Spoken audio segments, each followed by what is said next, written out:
The floor is open. Question, comments, everything.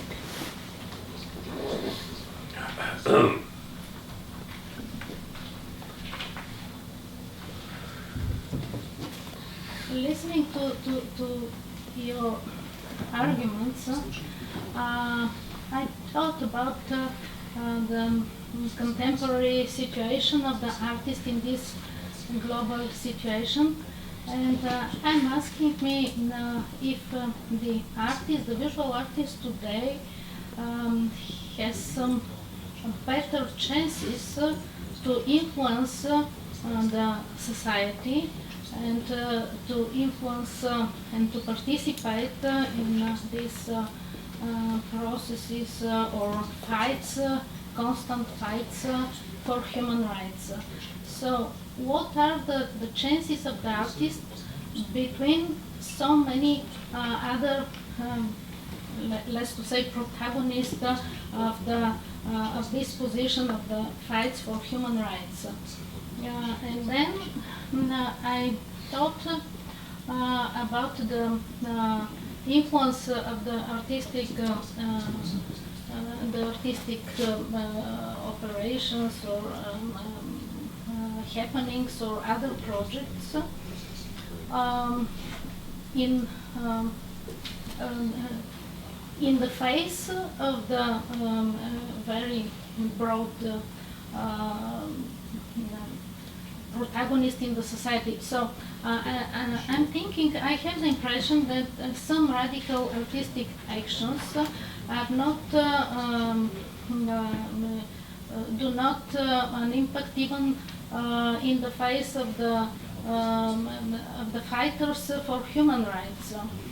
So, for instance, this project for institutes against the war culture, I have the impression, I have the feeling that it would be too difficult in our situation in Bulgaria, for instance, to convince a whole range of small milieux, of small societies, and between them, even to convince some actors, some fighters for human rights. So, what are the specific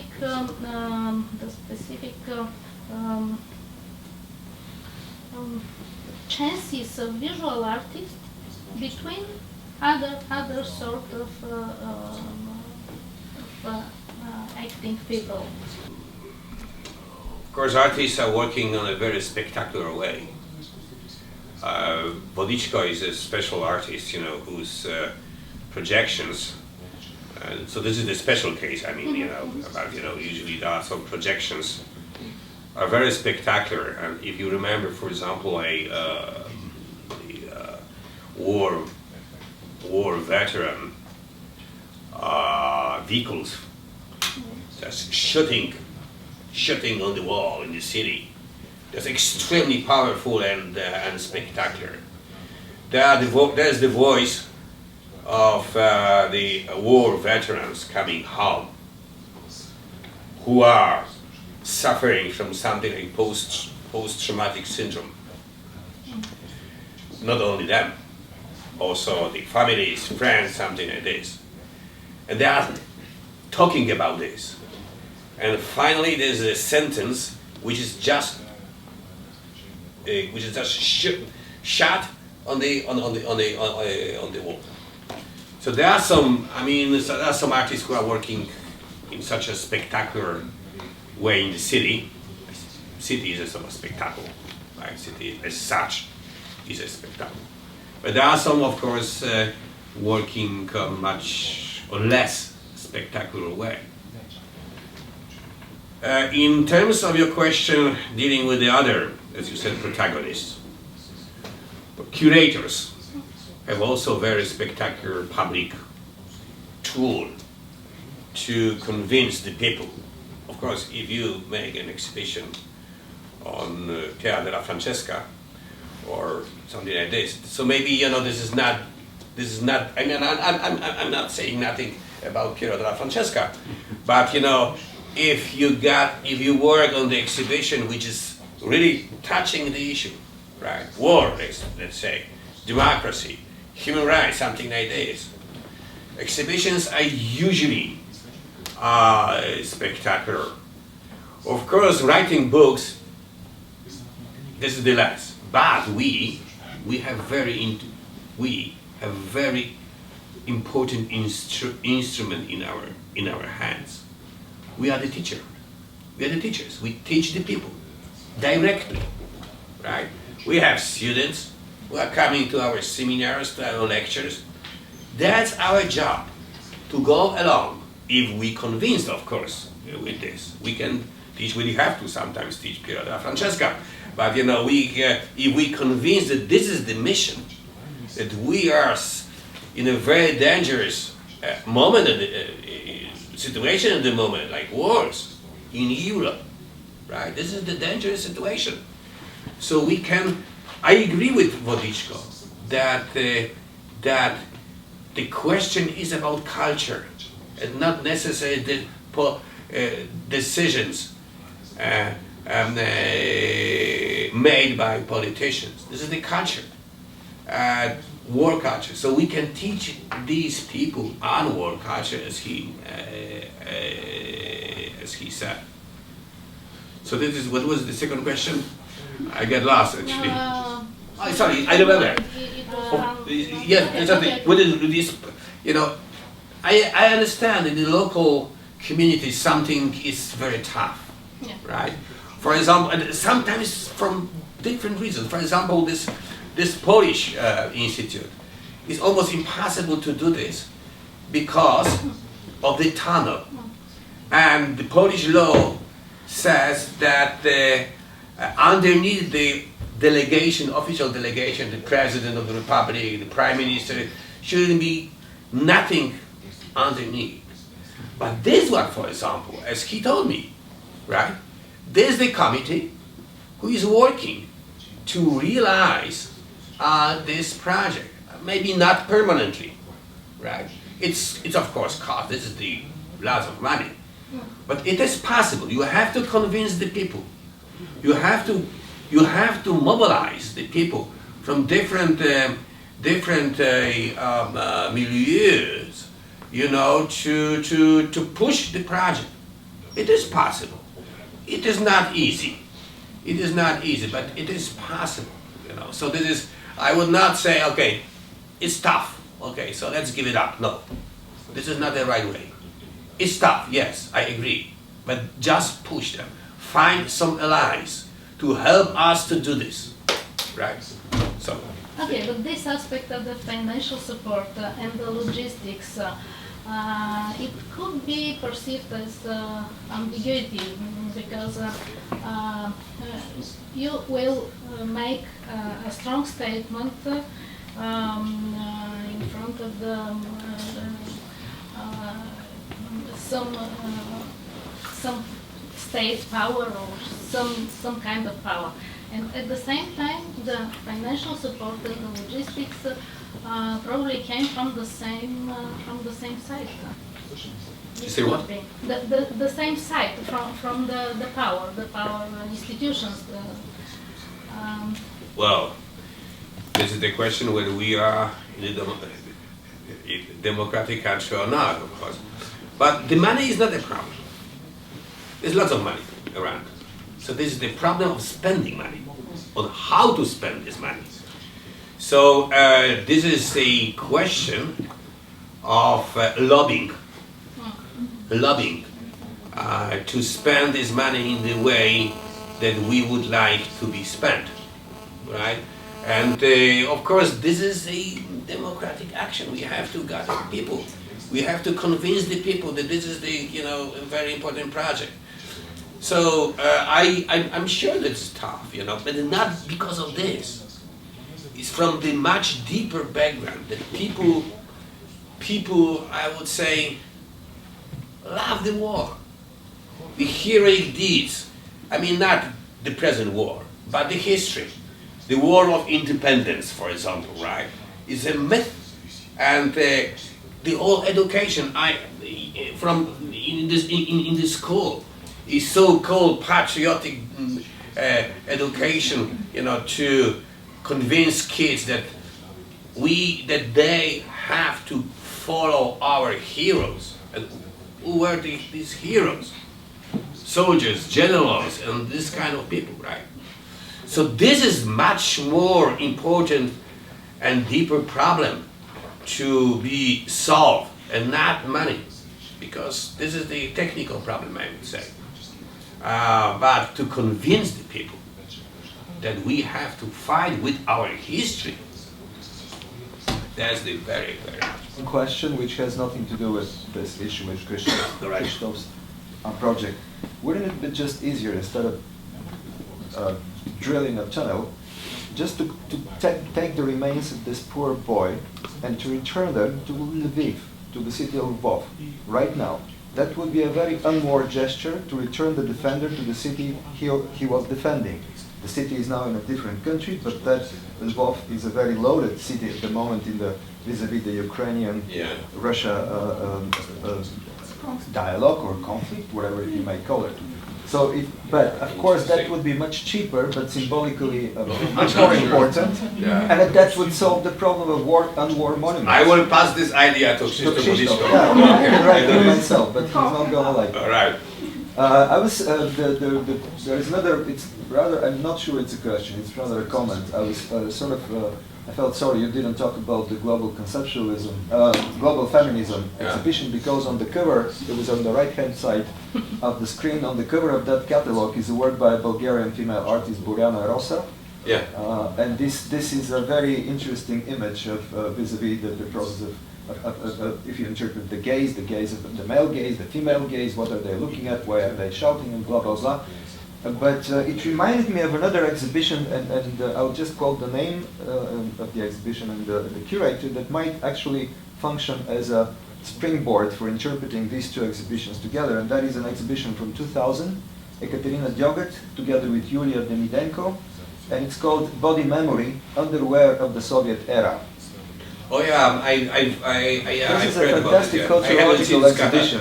But I know what you're talking about. But that deals on the level of material life, of the equality between male, female in the Soviet era, and the fake equality.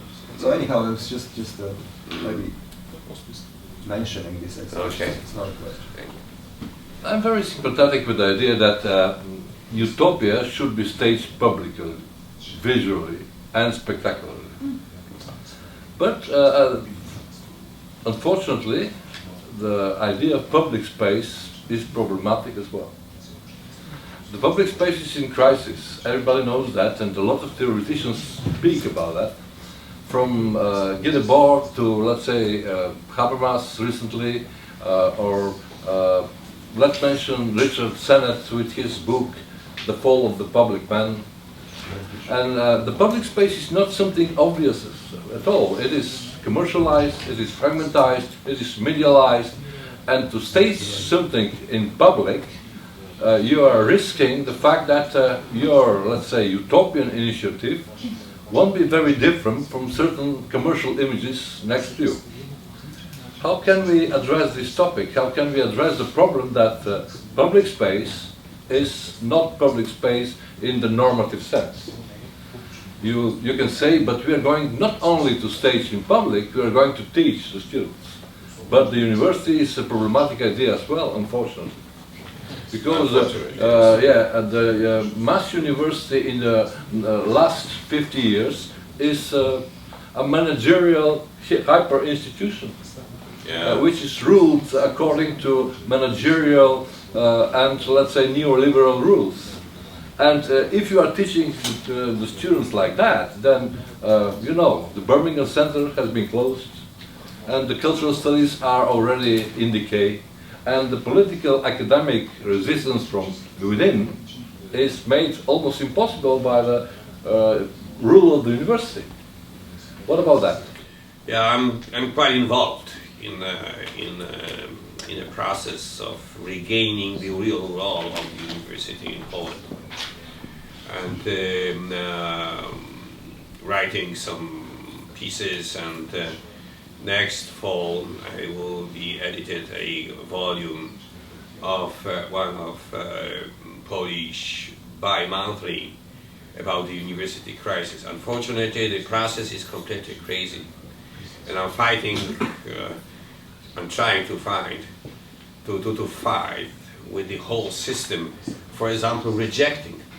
We all do. Rejecting many crazy, rules that they're trying to impose over us. I'm saying no. I'm a professor, so no one can touch me. I'm saying no. I would not do this. I like the university should keep the really educational institution and not the manufacture of producing points, something like the crazy, stuff. It's especially, in the post-communist countries we have the situation. I used to work at the European Research Council, evaluating projects. No one cared about age index, what is the J factor or something like this. No one did it. And in post-communist countries, they are so crazy about it. So we have to defend our universities, and including strikes with students, of course. So there are two problems.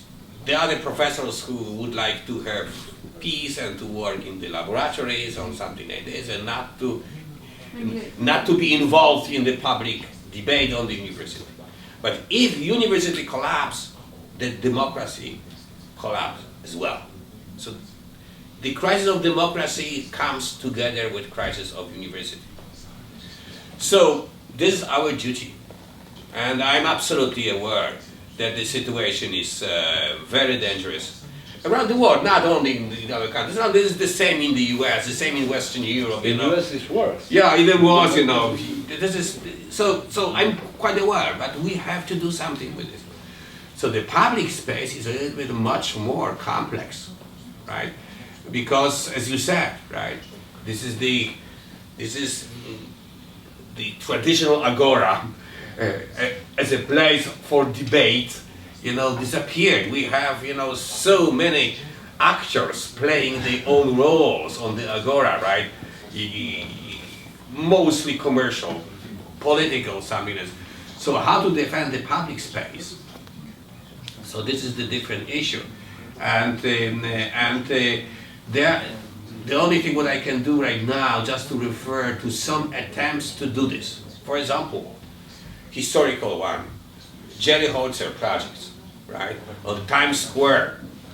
Times Square is a huge. This has nothing to do with the public space. Actually, Times Square. This is quite commercial, and she put on the screen was the huge advertisement, just text, as you probably remember, text saying, something.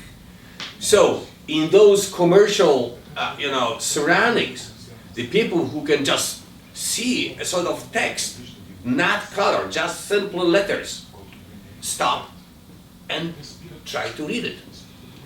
So the other example is what some of my former students did in Poland. There was the open gallery. The open gallery was made in the billboards, which usually are for advertisement, right? And they, since they were involved in this company who owned this billboard, they wanted from time to time show something connected with art, which had nothing to do with an advertisement. So people were maybe not shocked, but they stopped watching. This is something new, not advertisement of Coca-Cola or something like this, but a art piece saying the world is crazy. For example, right? The world is crazy in the billboard. So this is a way, something like the guerrilla way to undermine this process of commercializations and disappearing the public sphere. I mean, both processes are so tough, but we as professors should be responsible what's going on the universities, and using even very strong instruments against the power. So my dream is that some of rectors or presidents of the university will be chairing or leading a wave of protest against administration. So maybe you don't know, but this is not the case at the University of Sofia. There were protests for more than a year. The students took the initiative, they occupied the university. This was not supported by the academic council and director. That's the bad. Yeah, that's the shame. Okay. So, the lady over there. I'm really glad your lecture ended on a hopeful and positive note. My question is, what kind of advantages and obstacles do you see European Union creates for the unwar education through art? And in particular, I'm interested in what is happening in Hungary right now, such as the rise of right-wing nationalism and its impact on other European Union countries. If you would like to. The problem of nationalism, xenophobia, which emerged, all over Europe. Unfortunately, in Hungary is so visible and so strong because this guy is the prime minister. Orban means, right? He's the prime minister, but soon probably, the president of the République Française will be, Marine Le Pen. Well, we are facing the problem in Europe. So, and well, I have no answer for this question. Maybe the education is the only answer. So we're coming back to the university. As I said before, that crisis, what we observe in university, it's affected crisis of democracy and so on. So educationalism may be supposed to be the way that we have to defend democracy. Right. The other was also cultural life. Like exhibitions, like museums, like galleries, which can also take part in the whole process. Otherwise, we will be lost. I think we are in a very dangerous moment right now, unfortunately.